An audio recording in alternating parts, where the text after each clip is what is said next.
من الحاجات الرخمة أوي اللي ممكن تقع فيها في الشغل هي الحاجة اللي قدامكم دي، اللي انت تعمل سقف أوضة على الطاير.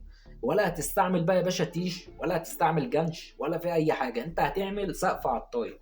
الراجل الصنايعي اللي قدامكم ده المفروض ان هو شغال بيعمل مكاتب في شركة حاجة زي كده، عمل الحيطان جبس وعمل كل حاجة، فهو بقى جه عند السقف. طبعا ارتفاع السقف اللي هو الحديد اللي فوقيه ده ارتفاع عالي قوي، فمش هينفع بقى ينزل بتياش وحوار مش مستاهلة يعني. فهو عمل التفصيلة اللي انتم شايفينها قدامكم دي، عمل كاميرا باستخدام القواطيع الخشن والناعم. وعايز اقول لك الكاميرا دي قوية جدا، وبشوف ناس جماعة اجانب والله يا جدعان بيعملوا بقى بيوت.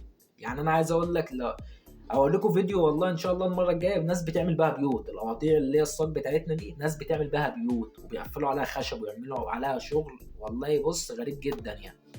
طبعا هو عمل كاميرا في النص كده، وهيبتدي يطير عليها القواطيع اللي هي الخشب بتاعته، وبعد كده يقفل السقف الجبس.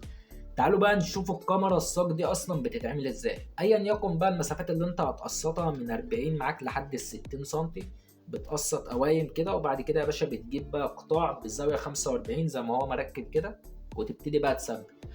طبعا القطاع الرأس ده اكيد ناعم، والقطاع اللي هو اللي تحت ده ناعم، بس انت لو استعملت خشن يكون احسن يعني، اشد من الناعم يعني. وتحاول ان انت تفتح اللي هو الضفر ده، وتقوم بايت الايه، القطيع جوه. طبعا بص بقى التقفيل عامل ازاي، بيقفل بمسامير تك، وطبعا تقفيل برضو محترم. وعايز اقول لك بسم الله ما شاء الله يعني، فكرة جامدة. وعايز اقول لك الناس دي بتبدع في الشغل وعندهم تفكير. طبعا انت لو وقعت في اوضه زي كده هتتعمل فلاية جبس ومش عارف هتقعد تلف حوالين نفسك والله. فالفكره بص عامله ازاي، وبص شكلها عامل ازاي، جميله اهو والله يا جدعان.